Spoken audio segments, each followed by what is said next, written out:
அதிமுகவுடன் கூட்டணி இல்லை என்று தவிக அறிவித்துள்ளது குறித்து பொதுமக்களில் சிலர் வரவேற்றும் சிலர் விமர்சித்தும் கருத்து தெரிவித்துள்ளனர். தமிழக அரசியலில் பேசுபொருளாக உருவெடுத்துள்ள தவிகவின் இந்த அறிவிப்பு பற்றிய மக்கள் கருத்துக்களை தற்போது பார்க்கலாம். வரவேற்கத்தக்கதுதான். இப்போ இருக்க காலகட்டத்துக்கு அவங்க எடுத்த முடிவு சரி. ஏன்னா இந்த திராவிட கட்சி இருந்து எல்லாத்தையும் பார்த்தாச்சு. இதுக்கப்புறம் அவங்க என்ன பண்ணுறாங்கன்னு பார்க்கணும். இப்போ அம்மாவே இல்லை, அப்போ அந்த கட்சி கூட கூட்டணி வச்சு என்ன இருக்குது? ஒன்றுமே கிடையாது. எனக்கு தெரிஞ்சு சீமானு இன்னொருத்தவங்க சீமான் கட்சியில் இருந்தால் எனக்கு இதுதான். ஏன்னா அவரும் நாட்டுக்கு நல்லா தான் பேசுகிறாரு கொள்கிறார்.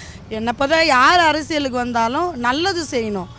அவங்க சுற்றின்னு போகிறதுக்கு அரசியல் கிடையாது. யார் கூடயும் கூட்டணி வைக்க வேணாம். ஃபஸ்ட்டு அவங்களோட தனித்து நின்று அவங்களோட கெப்பாசிட்டி என்னன்னு கண்டுபிடிக்கணும். இப்போ மாநாடு வச்சாங்க, அது கூட அரசியல் ஆளுங்க வந்தாங்களா இல்லை ரசிகர்கள் வந்தாங்களா கேட்டாங்க.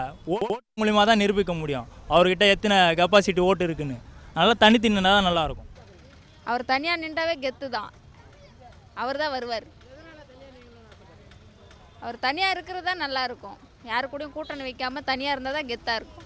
ஒரு சப்போஸ் வேறு கட்சியோட கூட்டணி வச்சா அவர் ஒரு காரியம் செய்கிறதுனா அதை செய்ய விட மாட்டாங்க.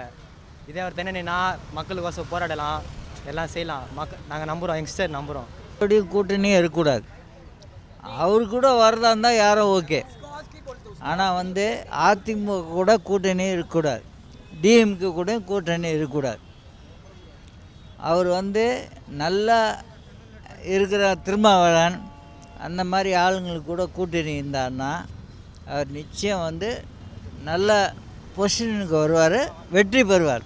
புதுசாக வரட்டும், அவர் நல்லா இருக்கட்டும். மக்களுக்கோசம் செய்கிறாரு அவர். ஒரு நாங்களும் செய்கிறோம், ஒரு ஆட்டோக்கோசம் ஓட்டு நிற்கிறோம். எல்லாம் ஃப்ரீ பஸ்ஸு வந்துச்சு. எங்களுக்கு வருமானமும் கிடையாது. எத்தனை பேர் தொழிலாளி பாதிக்குது. மானம் விஜயம் தான் கொஞ்சம் பேச்சுவார்த்தை நடந்துகிட்ருக்கு. எனக்கு தெரிஞ்சு அவங்க ரெண்டு பேரும் கூட்டணி வச்சு சமரசமாக பேசினாங்கன்னா ஒரு முடிவுக்கு வரும். திருநங்களே திருடிட்டு இருக்காங்க, கண்ணுக்கு தெரிஞ்சு எல்லாருக்குமே தெரிஞ்சு போச்சு. சீமான விஜயம் பேச்சுவார்த்தை நடத்தி வந்தாங்கன்னா வரத்துக்கு வாய்ப்பு இருக்குது. கூட்டணி இல்லைன்றது நல்லது தான். இப்போ கூட்டணி வச்சோன்னா தன்னோட பலம் காட்டாமையே போயிடும். கூட்டணி இருந்தால் நம்ம தனிச்சு இருந்தோன்னா தான் நம்மளோட பலம் என்ன பலவீனன்றது மக்களுக்கு தெரியும். நம்மளோட ஸ்ட்ரென்த் என்னன்றது நம்ம சொல்ல முடியும். கூட்டணியாக இருந்ததுன்னு சொன்னால் அவங்க சொல்கிறது நம்ம கேட்க வேண்டியது வரும். ஆட்சியில் அதிகாரம் அவர் தரேன்னு சொல்கிறது அது ஒரு பெருந்தன்மை தான்.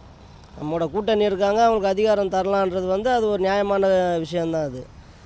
ஆனால் தனித்து நின்னா தான் அவரோட இது தெரிய வரும்.